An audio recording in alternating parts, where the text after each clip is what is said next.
Camera और दोस्तों अपना सारा का सारा ध्यान अपने माथे के बीचों बीच ध्यान की मुद्रा आपके विचारों में स्थिरता ला सकती है। अपना सारा का सारा ध्यान अपने माथे के बीचों बीच जहां महिलाएं बिंदिया लगाती हैं एकाग्र करें। सांस आ रही है और सांस जा रही है महसूस करें। मैं शांत हूं महसूस करें। अगर विचार आपको तंग करते हैं, विचारों की गति तेज होती है, तो अपने सांसों की गति को तेज कीजिए। नाक के छिद्रों में महसूस करें कि सांस आ रही है और सांस जा रही है। ओम का उच्चारण। मैं शांत हूं। मैं अपने हालातों को ठीक करना चाहता हूं। मुझे समूह का शक्ति बल, मुझे अपनी समझ के ईश्वर को समझना होगा। मुझे समूह के बल को समझना होगा। एक चमत्कारी ताकत को समझना होगा। नशा मुक्त हुए व्यक्तियों के जीवन जो आज बहुत खुशहाल जीवन जीते हैं। विचार आएंगे, विचार जाएंगे। अपनी एकाग्रता को महसूस करें। आपकी एकाग्रता बार बार आपको तंग करेगी, बार बार आपका ध्यान भटकेगा। अपने सांसों की गति को तेज करें और माथे के बीचों बीच एक जलती हुई लो महसूस करें। आप शांत हैं और आप गुरु के समूह शक्ति बल को जानने का प्रयास करें। याद रखें,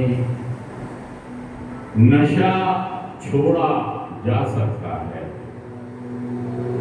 12 कदमों का कार्यक्रम, गुरु का शक्ति बल, मेरी समझ का ईश्वर।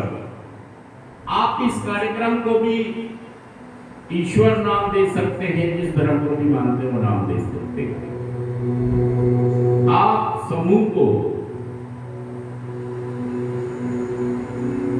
उच्च शक्ति कह सकते हैं और ये हर एक इंसान पर निर्भर है कि उसकी अपनी समझ का ईश्वर को कैसे निश्चित और निर्धारित करता है।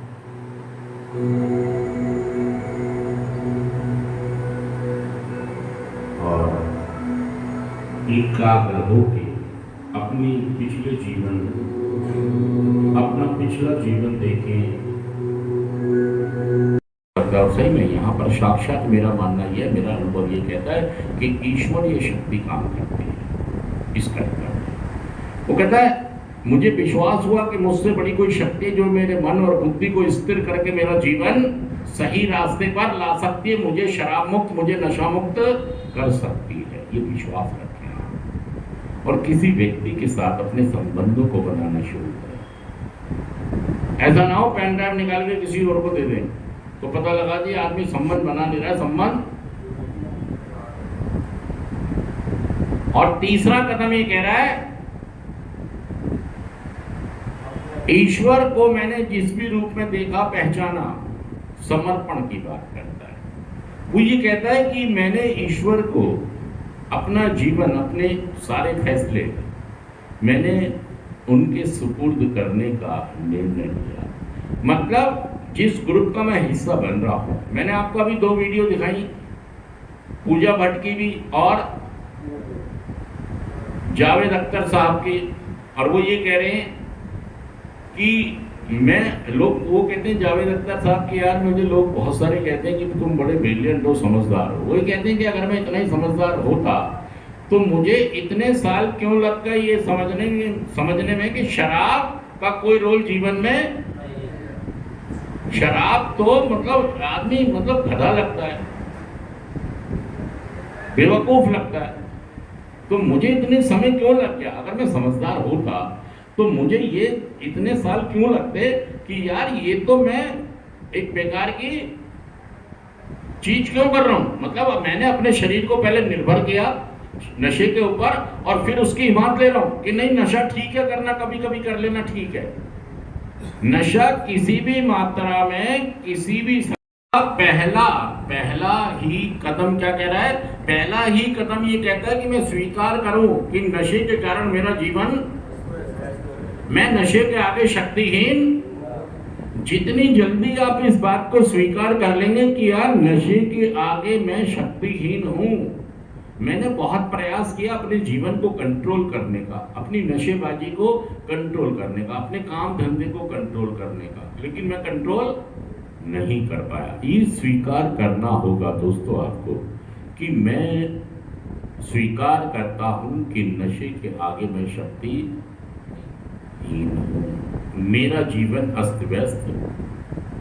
आप अगर बार बार छोड़ के दोबारा शराब पीते हो तो सही में आप स्वीकार नहीं कर रहे हो। अगला कदम कहता है कि मैंने विश्वास किया कि मुझसे बड़ी कोई शक्ति है जो मेरे मन और बुद्धि को स्थिर करके मेरा जीवन ठीक कर सकती है, सुधार सकती है, मुझे रिकवरी में ला सकती है। आज का थॉट भी ये कह रहा है कि समूह का शक्ति बल अपनी समझ के ईश्वर को जाने और पहचाने। मेरी समझ का ईश्वर आप कार्यक्रम को भी कह सकते हैं, समूह को आप अपनी समझ का ईश्वर कह सकते हैं। और जो भी लोग हमारी हेल्प करते हैं वो भी हमारे लिए इसीलिए काम करते हैं कि वो एक शक्ति के रूप में काम करते हैं। जितना भी विश्वास आप रखते हैं, देखिए दूसरे कदम के शब्दों को समझें कि मुझे विश्वास हुआ कि मुझसे बड़ी कोई एक शक्ति है। मतलब मैं अपने आप चौधरी ना बनूं नशा छोड़ने के मामले में, बाकी में बन जाऊं चाहे, लेकिन नशा छोड़ने के मामले में मैं अपने आप चौधरी मेरे सच कर में जुड़ कर बताइए बात। लेकिन आप क्या करते हैं? नशे के ऊपर निर्भर होकर उसके वकील बन जाते हो, आप उसकी हिमायत लेते हो कि नहीं नशा ठीक है, कभी कभी करने में, थोड़ा थोड़ा करने में कोई बुराई। अभी देखिए क्या बोल रहे थे, अभी आपको मैंने जब आमिर खान और जावेद अख्तर साहब का वीडियो सुनाया तो जावेद अख्तर साहब ये बोल रहे थे कि जैसे एक आदमी, मतलब इसकी जो टॉलरेंस पावर होती है नशे की, वो बॉडी के ऊपर जो निर्भरता होती है और टॉलरेंस जो पावर होती है, इस बात को बहुत ध्यान से सुने सारे लोग। जब कोई भी व्यक्ति नशा करता है तो उसकी टॉलरेंस पावर, मतलब बॉडी उसकी बर्दाश्त करने की क्षमता को बढ़ाती चली जाती है। जैसे कोई आदमी पहली बार जब नशा करता है तो एक गिलास एक पैक पीता और उसको बहुत सारा नशा, या थोड़ी सी स्मैक पीता या थोड़ा सा गांजा पीता तो उसको बहुत सारा नशा, और जब वो 1 महीने बाद उतना नशा करता है लगातार करने के बाद तो उतना नशा उसके ऊपर काम असर नहीं करता, उसे अब ज्यादा की जरूरत पड़ती है। अब उससे मतलब पौवे से अद्धे पे आ जाता है और अद्धे से बोतल पे आ जाता है। मतलब उसकी बॉडी शारीरिक रूप से, मानसिक रूप से और आध्यात्मिक मतलब आत्मा के रूप से उस पर ज्यादा निर्भर हो गई है और अब बॉडी टॉलरेंस ज्यादा कर रही है, मतलब बर्दाश्त ज्यादा करने लगी है और मजा कम आता है। तो ये कहता है कि यार एक ऐसा नशा जिसके ऊपर मैं निर्भर हो गया हूं और जो मुझे मतलब मेरी टॉलरेंस पावर को बढ़ा रही है। दूध में ऐसा नहीं होता है, अगर कोई आदमी 1 गिलास दूध पीता है, ये आदमी अपने आप आता है और अपने आप चला जाता है, क्या वजह है? एक आदमी 1 गिलास अगर दूध पीता है तो 10 साल बाद ऐसा नहीं होता है कि वो 10 गिलास दूध पी रहा होता है। लेकिन शराब वाला जो 1 पैक से शुरू करता है वो 10 साल बाद पता के नीचे, कभी पलंग के पीछे, कभी फ्रिज के पीछे, कभी गुसल खाने में और कभी लैट्रिन में छुपाता हुआ घूमता है। सच कह रहा मैं, जुड़ गया रहा हूं। ये जो मानसिकता बनती है उस व्यक्ति की, और वो व्यक्ति किसी की बात मानने को भी तैयार नहीं होता है। ये बड़ी खराब सी एक स्थिति हो जाती है। और दोस्तों, अगर आप नशा मुक्त होना चाहते हैं, अगर आप ठीक होना चाहते हैं, तो आपको इस ग्रुप का हिस्सा बनना ही होगा। और नहीं तो दोस्तों फिर नशा आपका पीछा कभी, सोच कह रहा हूँ, जुड़ गया हूँ। थैंक यू दोस्तों, थैंक यू।